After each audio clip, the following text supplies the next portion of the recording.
அன்பான மேஷராசி நேயர்களே, பிறக்கப் போகிற பராபவ வருஷம் உங்களுக்கு எப்படி இருக்கப் போகுதுன்னு நாம இப்போ விலாவாரியா பார்க்க போறோம்.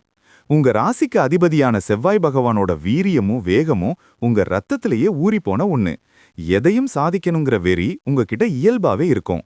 இந்த 2026 ஏப்ரல் 14ஆம் தேதி பிறக்கக்கூடிய பராபவ வருஷத்துல கிரகங்களோட நிலைகளை முதல்ல பார்த்துருவோம். வாக்கிய பஞ்சாங்கப்படி மார்ச் 6ஆம் தேதியிலிருந்தே சரி பகவான் உங்க ராசிக்கு 12ஆம் இடமான மீன ராசியில உட்கார்ந்திருக்கார். குரு பகவானை எடுத்துக்கிட்டா வருஷத்தோட ஆரம்பத்துல உங்க ராசிக்கு 3ஆம் இடமான மிதுன ராசியில இருக்கார். அப்புறம் மே 26ஆம் தேதிக்கு மேல 4ஆம் இடமான கடக ராசிக்கு பயிற்சியாகிறார்.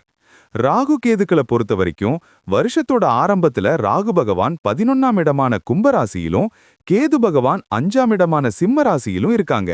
அப்புறம் டிசம்பர் 13ஆம் தேதிக்கு மேல ராகு 10ஆம் இடமான மகர ராசிக்கும் கேது 4ஆம் இடமான கடக ராசிக்கும் பயிற்சியாகிறார்.